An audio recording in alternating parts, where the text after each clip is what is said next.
Добро дојдовте назад, утренска програма Добро утро секое утро на ТВ Алфа. Секој работен ден сме заедно со вас од 6:30 па се до 10 часот и 30 минути.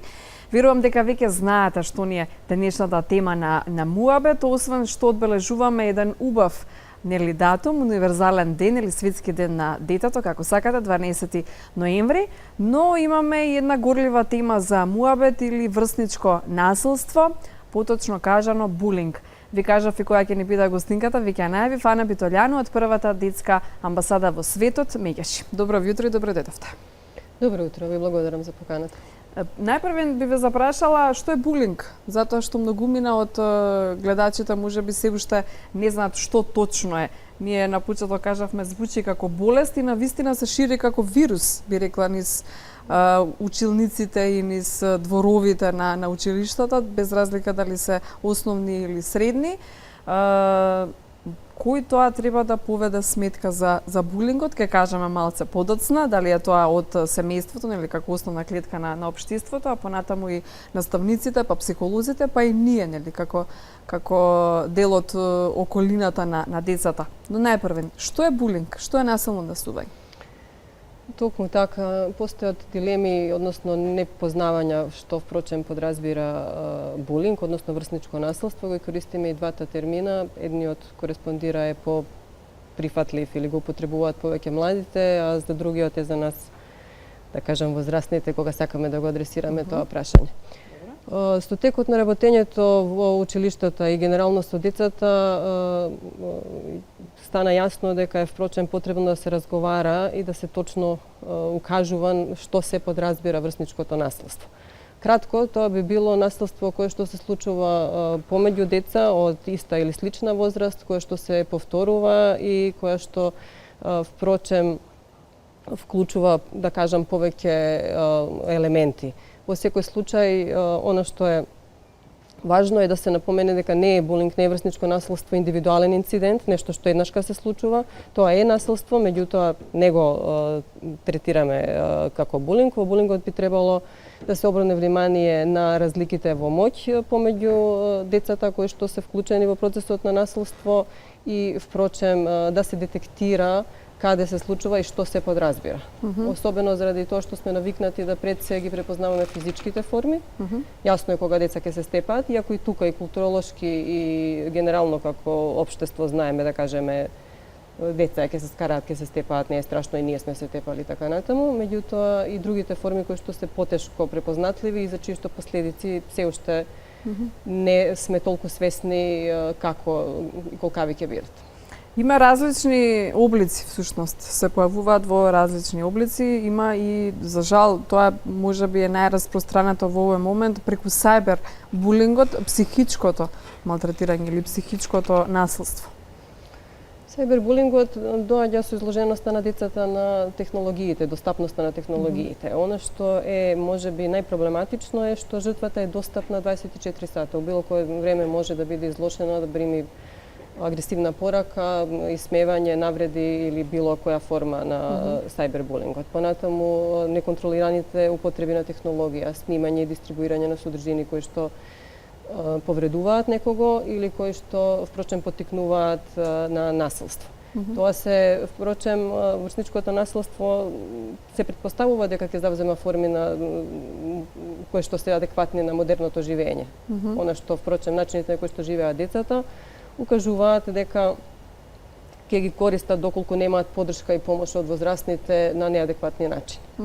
А кој се може да биде жртва на булинг? Секој може да биде жртва на булинг ако по било која основа се чувствува различен или изложен. Тоа може да биде она што се вообичаено поранливи групи на деца, меѓутоа може да бидат и деца кои што само во еден момент просто по нешто се разликуваат и таа разлика е доживеана на негативен начин, односно други деца или друго дете чувствува дека има моќ или може да направи нешто врз тоа дете. Да, многу повисоки, па многу пониски едни со други, така па некој носи очила, па поинаков пристапи имаат кон него, училиште може да биде па местото послаби, на живење, па покрупни во градбата, да. Затоа што некаде отсуствува оној чинител на кој што ние постојано инсистираме е некакво прифаќање на различностите. Доколку успеваме да да вградиме, да одгледуваме некој код на прифаќање на различностите, некој момент на почитување на различностите помеѓу децата, сите овие елементи би можеле да бидат каде-каде по-мали. Да. Колку често се појавува? Имате ли таква информација? Точни бројки не, бидејќи како што спомнавме и тешко да се детектира барем на прва, што впрочем е врсничко наследство, Да, што е всушност наследство. имаат најголем проблем родителите, би рекла, затоа што детето крие. Постојано не сака да признае дека има наследство во неговото училиште. Тоа е едниот проблем. Тоа е најголемиот Се проблем. согласувам. За децата кои што не пријавуваат или впрочем гледаат дека има поинакво однесување на сопственото дете, но не знаат точно која е причината. Па доколку приметуваат дека има промена во однесувањето на детето, тоа е еден чекор напред. Значи дека го пратат детето, само е потребно уште еден чекор да се види што впрочем се случува. Има деца што пријавуваат после извесно време, има деца што трпат, ние треба да бидеме отворени за нив. Така. Да, само да побарам од режија, имаме и флаери што вие ги изработивте за вашето истражување на булинг и ќе ми кажете негде при крај на разговорот и каде тоа ќе правите, во кои општини истражување баш за ова за врсничко наследство. Кажавме дека често се појавува, но некои статистички податоци сугерираат дека дури 28% од учениците од 6 до 12 години имаат историја да бидат жртви на насилство, а додека 30% од средношколците признаваат дека ги малтретирале другите ученици. Каде тоа признаваат? Кај психолозите, кај педагогите на училиштата или или да бидат и во некоја релација со одговорните лица во училиште, можно е вака по пат на истражувања, као што ние се спремаме, меѓутоа ние би рекле дека статистиките се дури и поголем. Така, да. Впрочем, дека ние немаме релевантни податоци во смисла кои на некој начин не се ни потребни, доволно е да отвориме очи и да гледаме што се случува, да ги слушнеме децата и да ги прашаме. Во нашата кампања која што ја спомнавте, една од идеите беше да ги доближиме различните форми на врсничко наследство, како до младите да ги препознаваат, така и до возрастните. Па флаерите кои што ги изготвувавме беа за физичко наследство, за вербално наследство, за сајбер наследство и социјално наследство, кое што е можеби на некој начин најневидливо. Тоа е оно наследство кое што се случува кон деца кои што се осамени, за кои што се споделуваат гласини или се упатуваат на некој начин забрани кон другите деца да се дружат со нив. Една од препораките работејќи со наставниците и наставничките е да обрнуваат внимание на децата кои што немаат проблематично однесување, меѓутоа се осамени. Впрочем. Само е тоа причината, не е некоја да не креаме паника по секоја цена. Не мора, паника никогаш не помогнала по ниеден случај. Да во очиме, нели? Меѓутоа, пратење на децата е една од клучните елементи. Да, во моментов можеби некој од гледачите исто така може да се вклучи во нашиот разговор. Ана Битолјану од првата детска амбасада во светот Меѓаши ни е нагости во утринската програма на ТВ Алфа. Доколку сте сведоци на вакво врсничко наследство или булинг, имаат и телефонски број, ќе ви го каже Ана Битолјану нивниот телефонски број каде може да пријавите такво наследство, а понатаму може да се јавите да се вклучите во самиот разговор доколку сакате да поставите некое прашање, можеби ќе ви помогнеме во одгатнувањето или во посочувањето дека тоа е вистински врсничко наследство. Никои не го препознаваат всушност. Кој е првиот тригер, би рекла, за препознавање на булинг? Доколку се повторува, би рекла. Меѓутоа, без оглед каква форма на наследство е, треба да се препознае дека е наследство. Не мора да е булинг, не мора да е врсничко и еден инцидент или нешто се случило кон едно дете и родителите и наставниците би требало да обрнат внимание. Вие спомнавте околу... Да, имајте и телефонски броеви?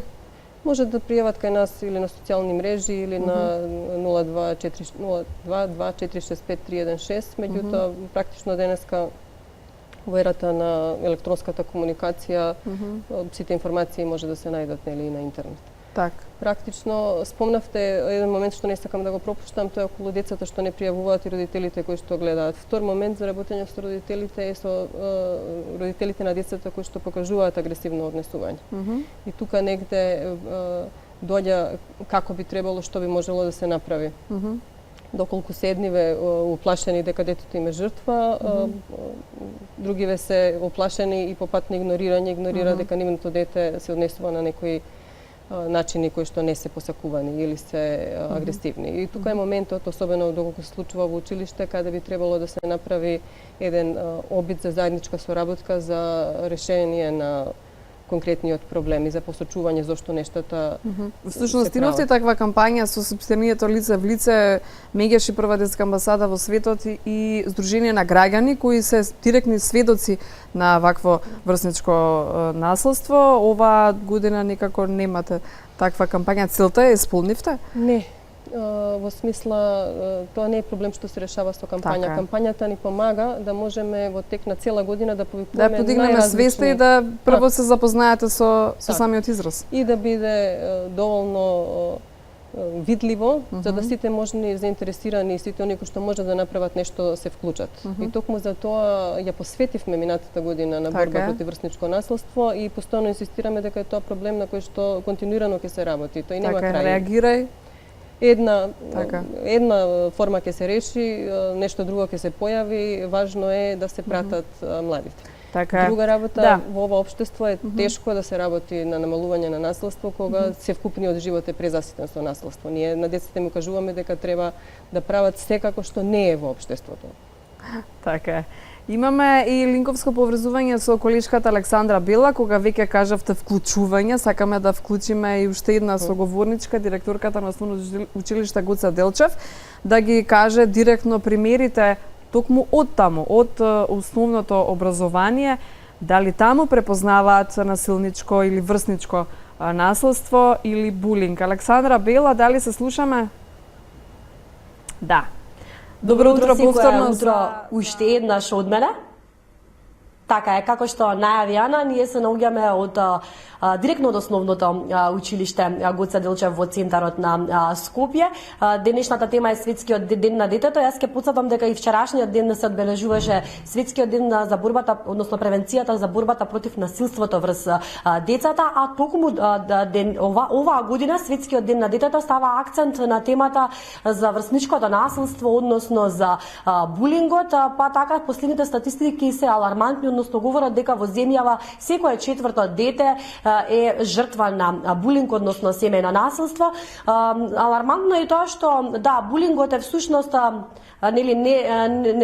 несоодветно однесување, односно притисок на врсниците во училиштата, во рамките на училишниот двор и во училиштата, но тоа не застанува овде. Во последните години, додека постои интернетот, значи постои и булинг и по училишните часови, односно булинг се случува и преку социјалните мрежи. Подетално ќе разговарам секако како што најави ти со директорката на основното училиште Гоце Делчев, Наде Молировиќ. Добро утро за вас. Добро утро. Колку вашето училиште, колку учениците во вашето училиште се соочуваат со булинг?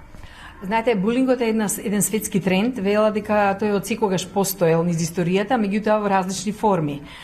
Ние имаме можност денеска навистина да зборуваме отворено и една од нашите мисии како образовна институција, јас како директор, моите наставници, секако дека ставаме акцент на тоа да сакаме нашите деца да растат во една безбедна, спокојна, убава, креативна атмосфера каде што секој ќе се чувствува вреден. Примерите се можеби чести и ретки, нели, во зависност, но ме интересира на кој начин го пријавуваат булингот. Дали жртвите на булинг доаѓаат децата и тропаат кај вас на врата или на друг начин дознавате дека се случило нешто така? Токму и нашите активности кои што ги правиме, не само по повод на денот на детето, туку и сметаме дека дел од нашата општествена одговорност професионална е токму тоа да разговараме со децата за теми кои што нив ги допираат, ги повредуваат или пак за настани кои што го рушат нивното достоинство. Знаете, децата не се осмелуваат толку често и јавно да зборуваат, доколку не ги прашате или доколку не создадете атмосфера и доколку не им поставите личност пред кој што тие се отворени тоа да го зборуваат, и ги охрабруваме за тоа. Се случува најчесто вербална навреда која што ја чувствуваат сите, некојаш дури не мораат ни да зборуваат, тука едноставно со поглед, со гест и говор на тело, тие се почувствуваат навредени. Меѓутоа, знаете, се јавуваат и деца кои што претрпеле такво вид на наследство.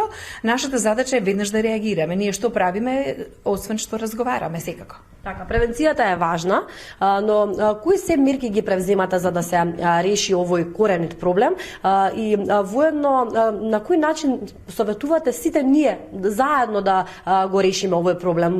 Кои се вашите размислувања? Знаете што, ние како училиште, например, многу посветуваме внимание на развојот на социјалните и емоционалните вештини кај децата. Многу често сме држале, јас сум држала мотивацијски говори, работилници, сме повикувале гости, сега минатата недела беа гости, каде што специјално зборуваат на темата на насилство, каде што децата ги ставаме во улога на истражувачи да тие самите вршат интервју, осознаат како вид на насилство има, како го препознаваат, дали го пријавуваат, ако пријавуваат како тие делуваат после тоа да се целата ситуација нели реституира што се вели, туку сето тоа го правиме навремено. Знаете, многу е голема обврската и на родителите и на нас, тоа е еден триаголник без кој што не можеме да функционираме. Затоа јас ги охрабрувам секогаш родителите, знаете како децата се однесуваат на еден начин во училиште, меѓутоа дома се однесуваат на друг начин.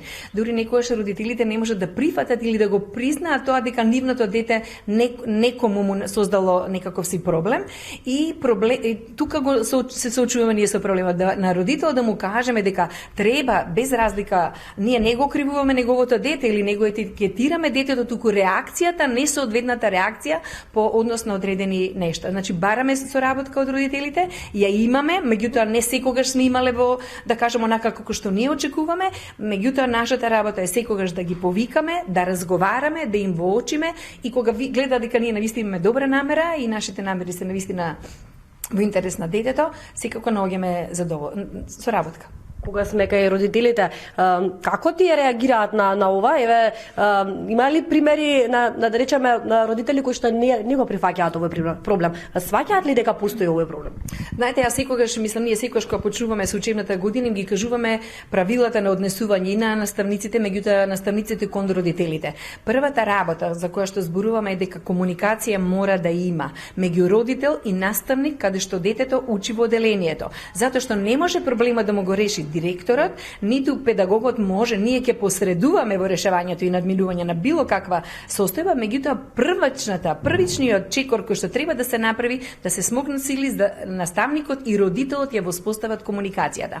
И сега знаете, она што јас го согледувам и често пати укажувам на моите родители од искуство и од пракса е дека никогаш не треба да зборуваме пред децата за негативните искуства во негативен контекст за наставниците или за училиштето воопшто, затоа што потоа знаете се создава еден анимозитет на децата и тоа и да сака да го почитува наставникот. Во него се создава една бариера и отпор од сето и потоа немаме резултати во сето. Значи создаваме сосема друг тип на дете кој што можеби ќе биде и понатаму или ќе бара секогаш заштита и никогаш нема да се одлучи самото да застане и да го реши проблема, да го пријави, да го реши и да бара начин како тоа да се поправи.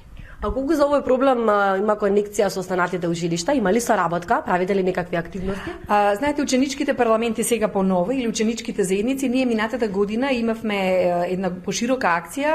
Нашите деца од моето училиште, од Гоце Делчев центар, правеа презентации и воопшто на центар ги повикавме сите членови на ученичка заедница, сами дискутираа, зборуваа, се охрабруваа, пишуваа анонимно за своите проблеми, за да можеме после тоа нели ние да ги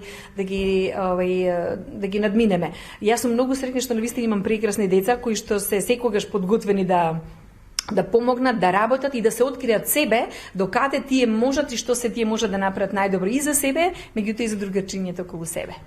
Денеска е светскиот ден на детето, се одбележува со сината боја. Гледам и вие случајно или намерно сте облезли, да, во сина боја. Па на кој начин вашето училиште го одбележува светскиот ден?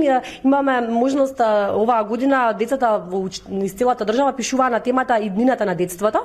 1300 деца ги доставија своите креативни трудови во рамките на за децата со децата кампања која што ќе се одржува во рамките на владата. Дали ученици од вашето училиште има меѓу овие 1000? Сме сегдека вклучени, морам да ви признам дека навистина не пропуштаме настан, затоа што сметам јас и ние како наставници дека животот и искуството што треба нашите деца да го стекнат за животот и за луѓето околу себе се наоѓа надвори од училниците. Не секогаш знаењата секако ќе ги стекнат, меѓутоа дополнително тие други нели вештини се среќаваат надвор, да учествуваме. Еве и вечерва, еве да ве поканам во домот на градежниците Кочарацин, ние гимназијата Корчагин, Јосип Бростито, јас професорката Татјана Алексич, психологот Бојана Стоменовиќ, покануваме родители и деца каде што ќе зборуваме токму на оваа тема. Одлично, директор, ќе ви благодарам за отстапеното време. Ана, ќе ми оставите уште малку простор. Имам две прекрасни дами до мене од ова основно училиште, од Гоца Делчев, ученички од 7-то и 8-то деление. Со кого разговарам? Представени се? Јас сум Михаела. Михаела, ти си 8-о деление. Бидејќи темата ни е светскиот ден на детето, ќе те прашам тебе лично, како дете, дали сметаш дека твоите права во нашава држава се загарантирани, односно дали некогаш си почувствувала дека имаш загрозено некоја право? Па нормално дека моето право, јас како личност цело време доживувам нормално некоја дискриминација. Јас си ги почитувам своите права и другите ги почитуваат моите права, но ние секојдневно, конкретно за насилството, ние секојдневно, да речеме, сме мали жртви на насилство. Првично на физичко насилство, на вербално насилство, како што спомна и нашата прекрасна директорка, и со самите гестикулации на телото, ние можеме да се навредиме. Така што нашето школа секогаш тука е за нас. Првично да ги потикне нашите потенцијали, да не истакне, да го праша нашиот проблем, така да кажеме, класниот раководител на класните часови секогаш не прашува кој е проблемот, како да се реши, за да може да има еден диалог помеѓу нас, за да проблемот нормално се разрешува и се да биде во ред. Нормално секоја школа има проблеми, тука не може да... Ама директорот и наставниците, ако се свесни за тоа, може се да се реши и со личностите како свесност, како што спомнав, се може да биде во ред. Значи, вашите проблеми до сега сите биле решени? Да, Така можам да заклучам. да, сите се решаваат како што треба, се е во ред. Имам уште една прекрасна дама до мене. Добро утро, за кого? Амелија. 7-о деление Амелија во основното училиште Гоца Делчев.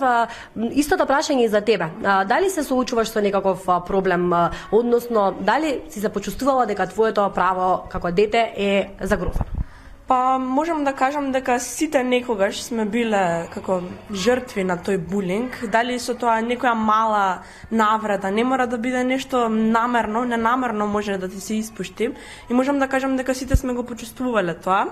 А јас како дете не сум била толку многу жртва на тој булинг, но можам да кажам дека не сите во нашата држава сме исти како мене и дека има и деца на кои им треба помош. И дека и деца кои се жртви на вербален и на физички булинг. Еве сега како што кажавте, дека сега постојат и мобилни телефони, така се навредуваат децата, така да мислам дека на сите деца треба да бидат еднакви и на сите треба да им се помогне. Одлично, ви благодарам и на вас за отстапениот простор. Така е, Ана, ете имавме прекрасни дами со кои што поразговаравме околу булингот, кои што кажуваат дека да, постои за жал, но доколку сите вака се паметни како нив, јас се надевам дека наскоро булингот во Македонија нема да постои. Дали се слушаме студио? Да, благодарам Александра Бела и за тебе и за твоите прекрасни гостинки. Да, тука сме да воочиме проблеми и да ги препознаваат и самите тие, дали во училиштата, дали во средните, основните или нивните родители, би било добро да воочиме навреме, да ги препознаат, а потоа да и ги нели што помалце да ги имаме, да ги решаваме проблемите. Има ли разлика помеѓу девојчињата и момчињата во однос на врсничкото насилство? Тоа е се теории кои што во минатото беа доста поиздржани, сега се малце се менуваат, да кажеме, дека формите на наследство помеѓу девојчињата и помеѓу момчињата веќе стануваат послични. Заради целата култура како ги воспитуваме, како ги подигаме момчињата, порано тие беа посклони и повидливо наследство беше физичкото, што сега гледаме дека е сменето, дека и девојчиња и девојки Да, имавме примери да видиме малтретирање од тинеџерки, Да. па едни со други како се снимаат, па сето тоа нели се бруи низ социјалните мрежи, а ние само стануваме вчудо невидени. Па Што најчесто се сме изненадени, постои. што Да. е доста исто критичен момент за простор да видиме зошто впрочем не изненадува, како што повторив. Не, знаете што е моментот што ни изненадува? Секогаш имало тепачки сега, да не бидеме ние дека сега постои тепачките во училиштата и во училишните дворови, па и надворот, нели, училиштата воопшто, но снимањето. Мене тоа ме изненади, ме фрапира, гледаат дека се тепаат, никој не ги раздвојува, туку побрзо да се пушти тоа на социјална мрежа. Ciklusот на булинг покрај жртвата и детето со насилно однесување. Впрочем, тука е и цел низ на наблюдувачи и наблюдувачки. Впрочем, булингот и се одвива поради тоа што има публика во најголем број на случаи, односно особата што е насилна, детето што е насилно се чувствува добро и моќно во позиција да повреди некој токму и заради публиката околу него.